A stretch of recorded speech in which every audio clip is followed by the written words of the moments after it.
at the end of class, I walked up to the Korean dude when he was leaving class. I said, man, that was some good stuff you put on me. I said, could you teach me some of that? He said, I don't teach bullies karate.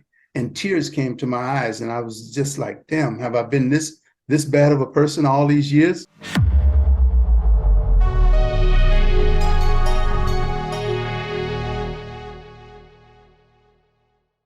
Hey guys, today my guest is James Brewster Thompson, also known as Rope Master, which we'll find out more about later in a future video.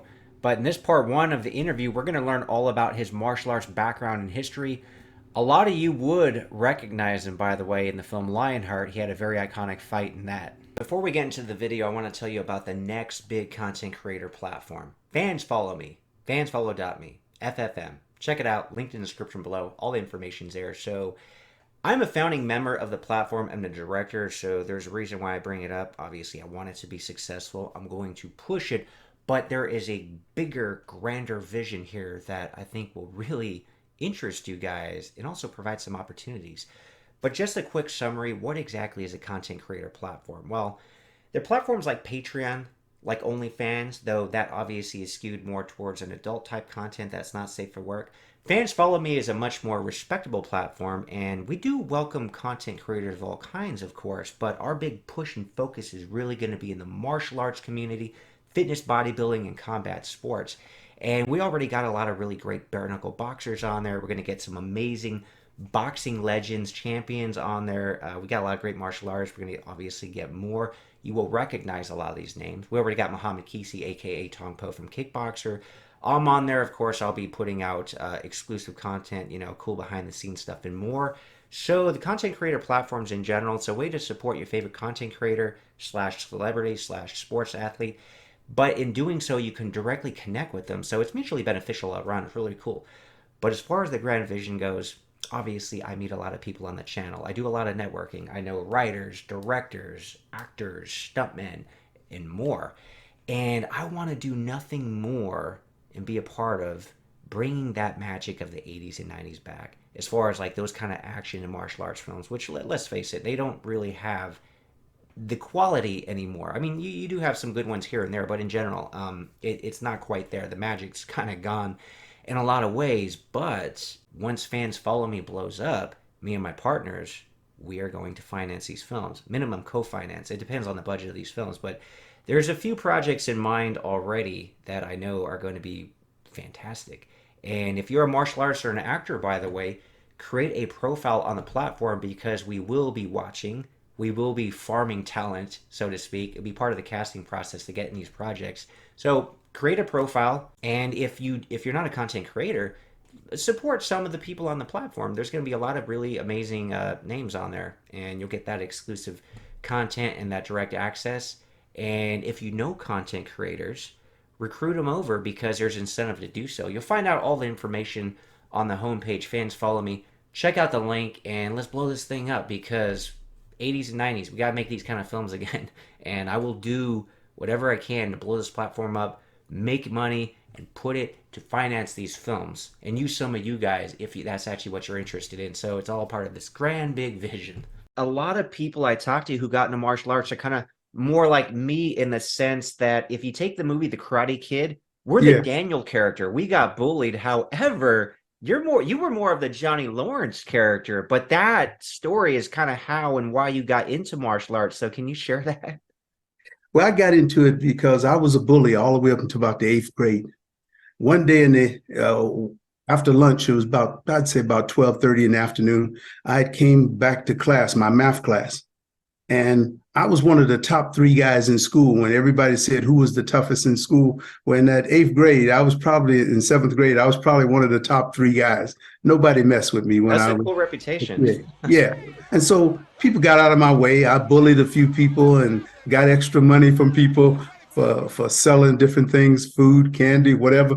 And so basically this one day I come to class and some guy is sitting in my chair, and he's a Korean dude, and he's I'd say about a foot shorter than me. Oh, And I go in the classroom and I say, hey man, you sitting in my seat. And he didn't even look at me, didn't even acknowledge me at all. And then the class everybody in the class is screaming at this kid, talking about, man, you better get out of Thompson's seat. He's one of the toughest guys in school, man. You're going to get hurt, dude.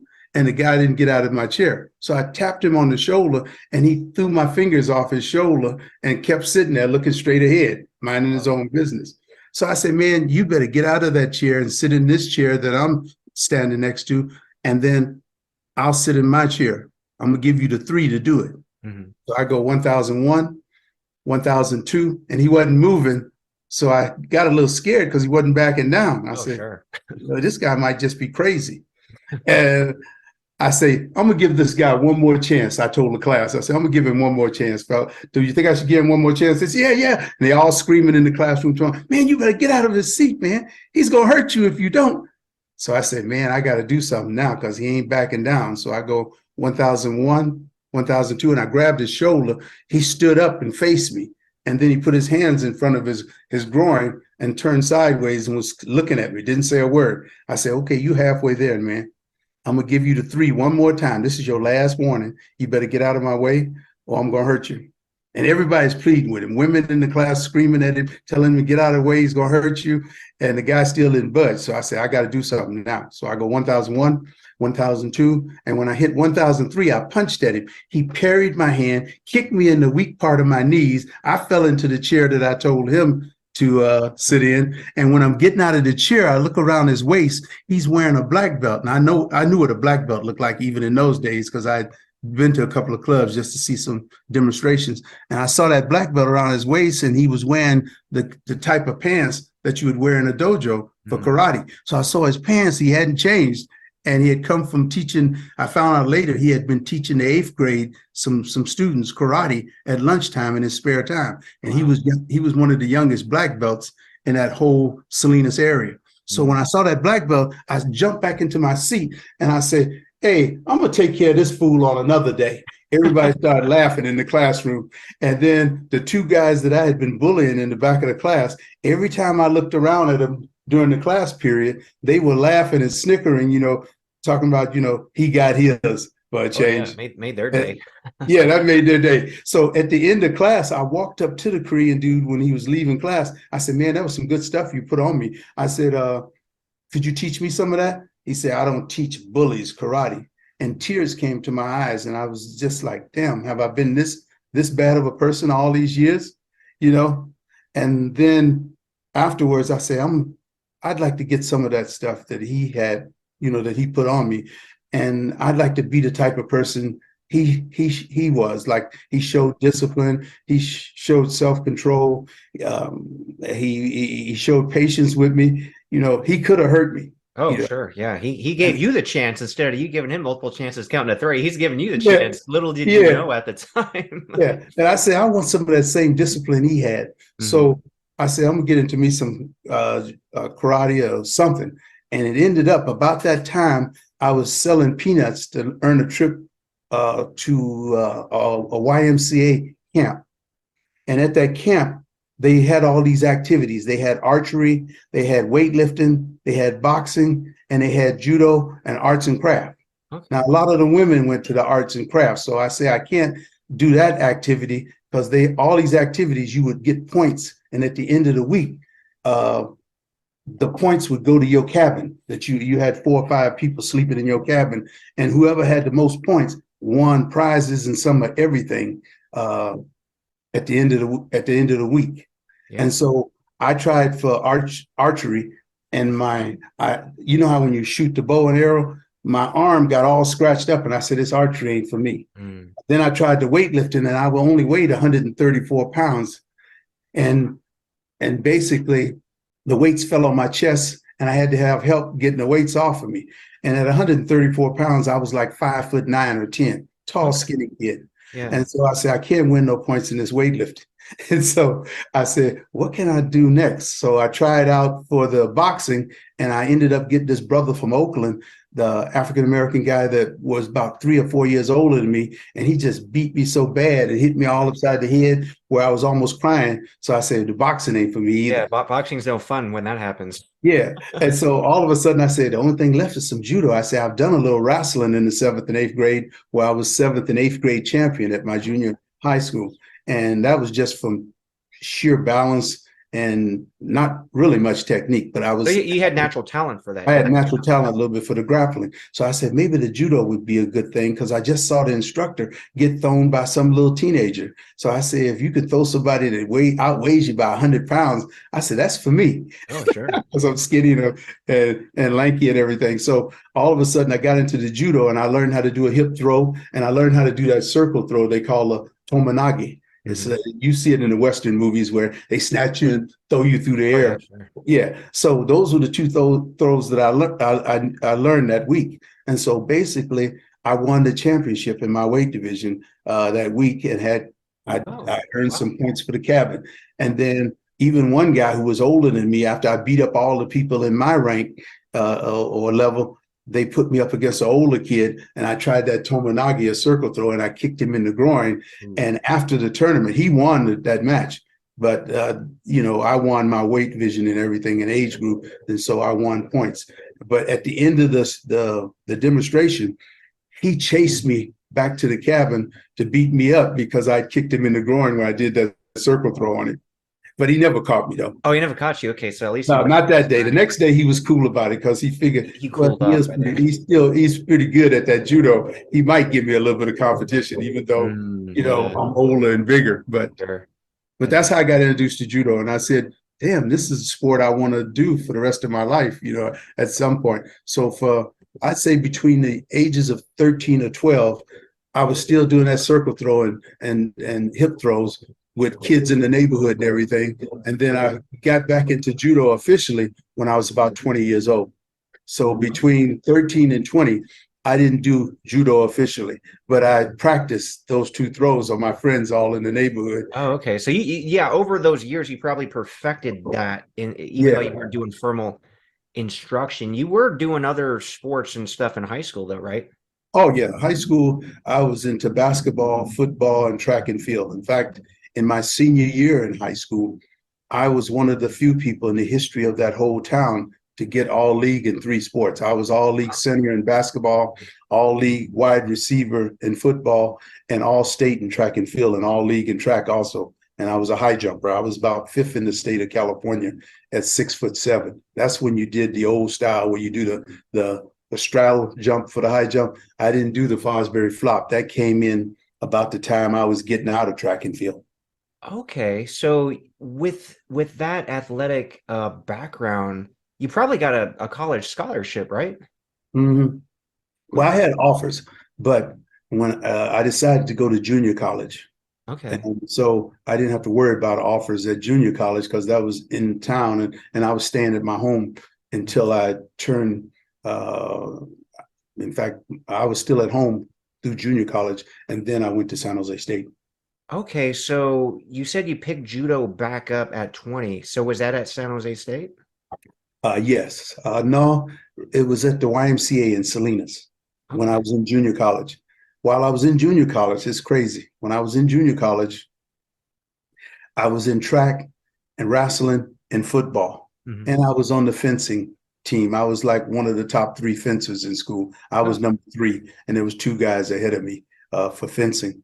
And so I learned how to fence because my drama teacher in high school said I'd be a better actor if I got into fencing because all the movements and the bowing and all the things that they do in fencing, he says it'll make you have better body language when yeah, you're that on the makes team. sense. Sure. And so I said, okay. And so, but fencing was more like karate and boxing, where the parries, where you're blocking the blade and stabbing people, or you're parrying it and stabbing people. It was similar to blocking that we block in karate and all that stuff. So I said, this is pretty cool. Oh you know, yeah, sure. Yeah, I most didn't. schools don't offer that. Like I Yeah, never grew up where they had fencing anywhere, you know? yeah.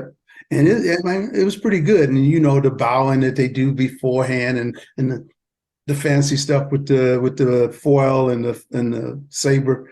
I said, hey, this is all right. And Oh I yeah, liked sure. Zorro at that time too.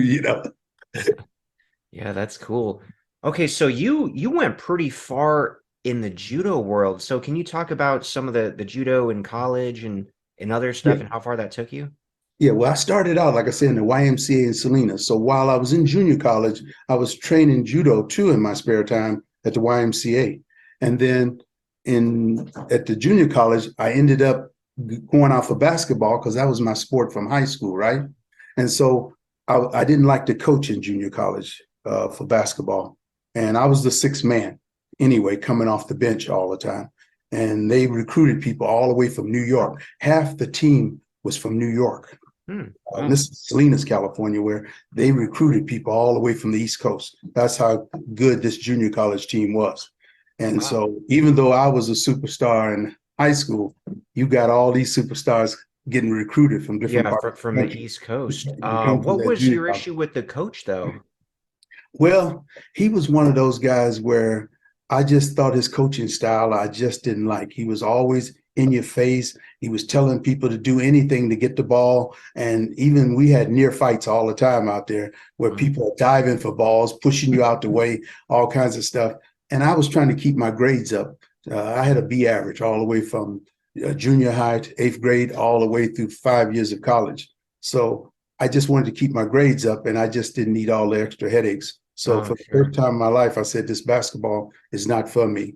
And when I told the guy that I was quitting basketball, basically, he says, I was told that you wasn't a quitter. You know, in high school, you know, you had all this rep and everything, and now you seem like you're a quitter now. I said, I'm not a quitter. I just don't like the way you talk down to us and the way you have us doing crazy stuff in practice. I said, I don't need this extra headache.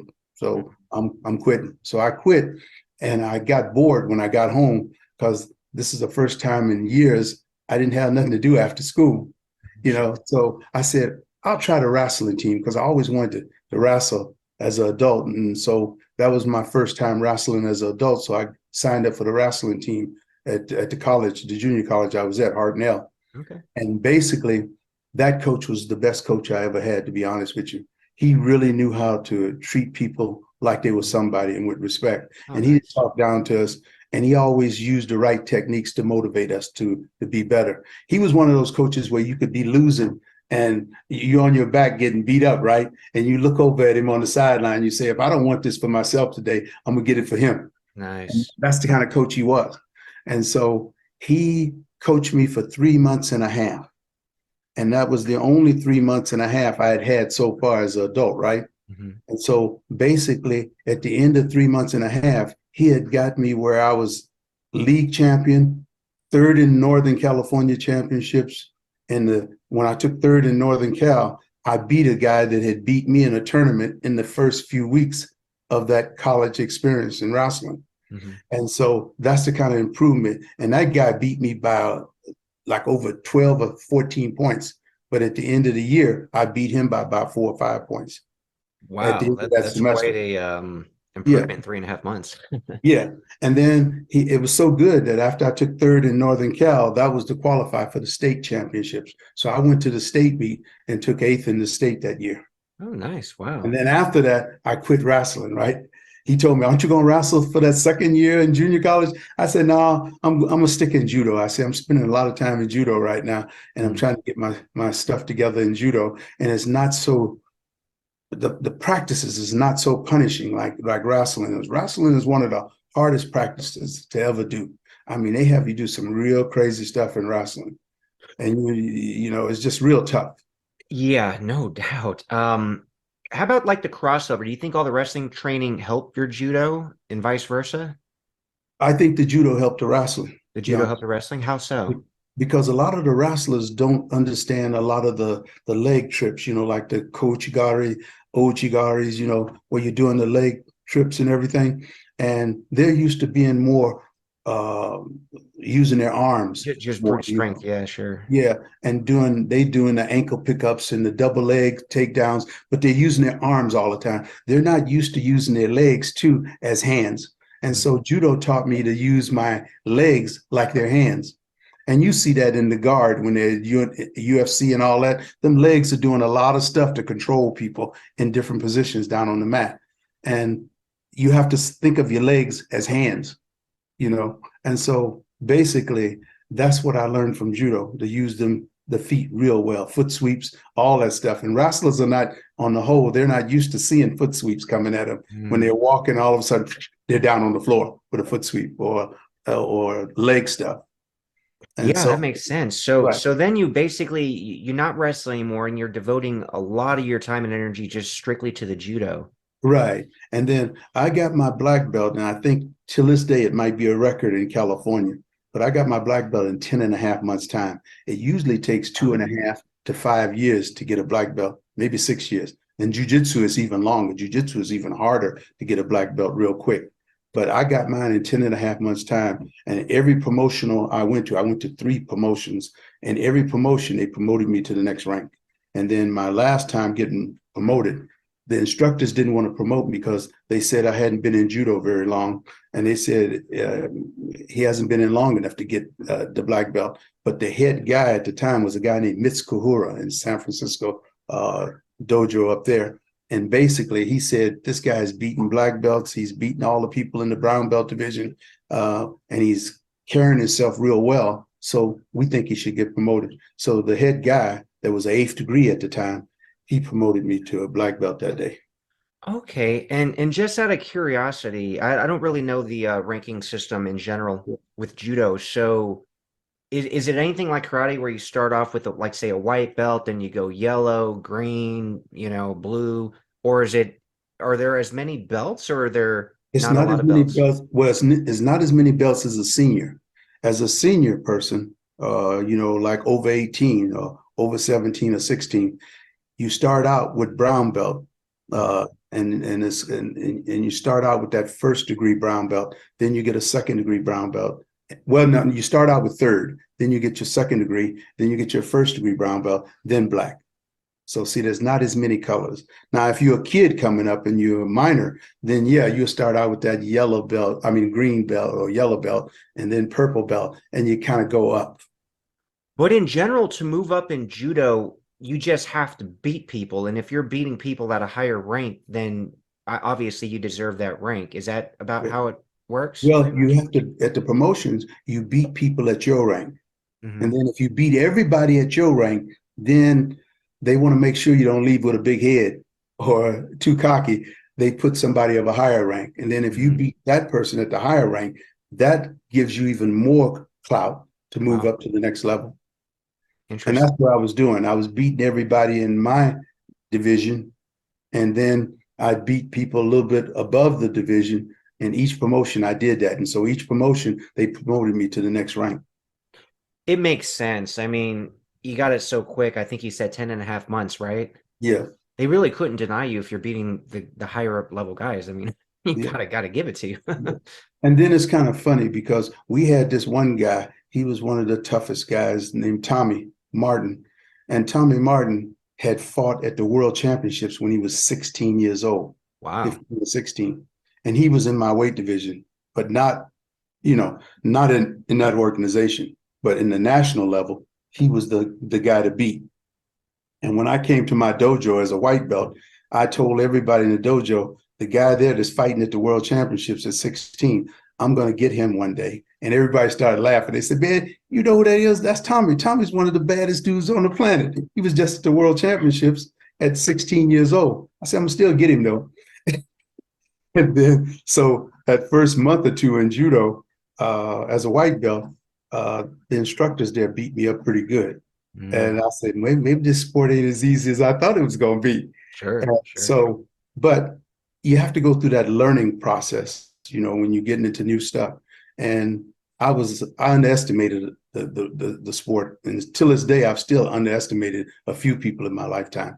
But they taught me real well that first 10 and a half months in Salinas at the YMCA. And then after that 10 and a half months, I ended up going to San Jose State. Now I'd finished junior college. Hmm. And so I went to San Jose State because of the judo, because they had the best program in the country. And for Okay. years, they've only lost maybe three or four nationals since 1954. Wow. They had a good team. And I said, well, I'll go up there and beat up some of the people there and see if I can make it to the nationals and et cetera. But when I got to San Jose State, I had only been in judo for about a year or Hmm. so. And then I went to the nationals, took third in the nationals, and I took third behind Tommy Martin, the guy I was talking about I was Yeah, going to. sure. That's And cool. Tommy beat up everybody at the nationals that year in Los Angeles. And he beat up and he even beat the top guy. I don't know if you remember a wrestler by the name of Bad News Brown, Alan Kowach.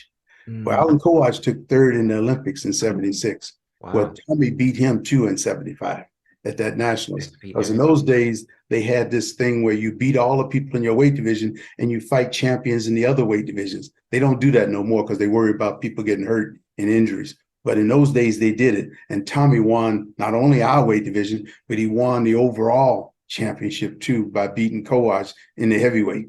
And Wow. so that's how good Tommy was. So we all got the top 5 people in each weight division got to go to a trials 2 or 3 months later in Arkansas, where we fought each other to see who gets to go to the world championships. And they took 2 people in each weight division to go to the world championships. Well, I took third, and Tommy beat a guy named Roy Tsukimoto from Los Angeles that was Roy Tsukimoto was the overall grand champion the year before, I think, in 1974.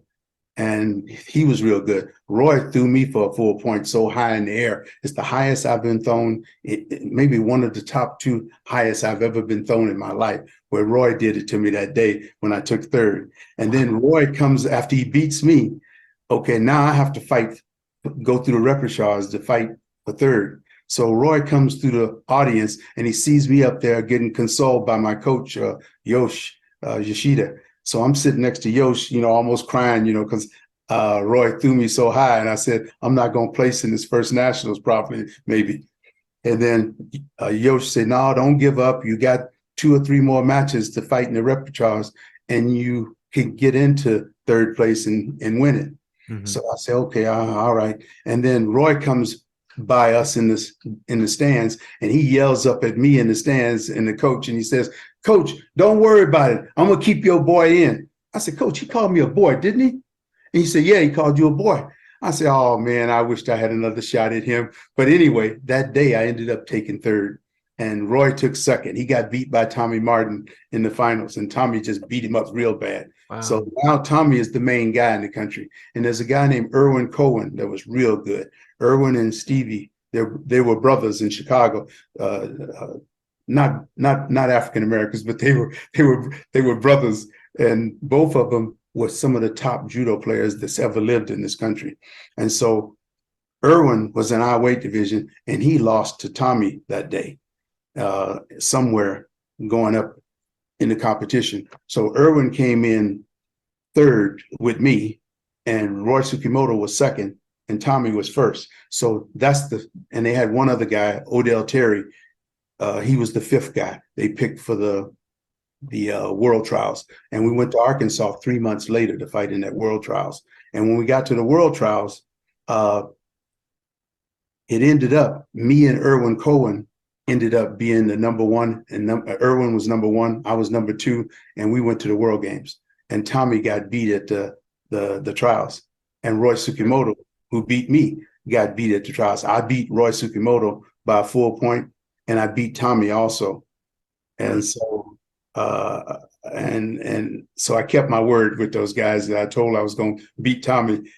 Yeah, you did. That's awesome. That's great. And the only reason I beat Roy Tsukimoto is because he called me a boy that day. And I kept thinking about how he was going to keep that boy in.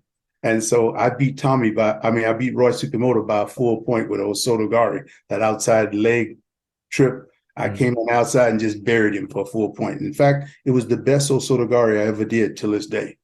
And he was ticked off because he thought he got a little bit of a score before that throw. And the referee, he thinks, didn't give him the score he should have got. So he was arguing with the referees. And I said, man, are you going to coach the match or are you going to fight?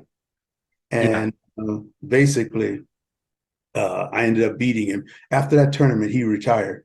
I guess he was upset at the way the officials gave it to me at that trials. But it was a good throw. And then Tommy, I ended up pinning Tommy. I didn't throw him.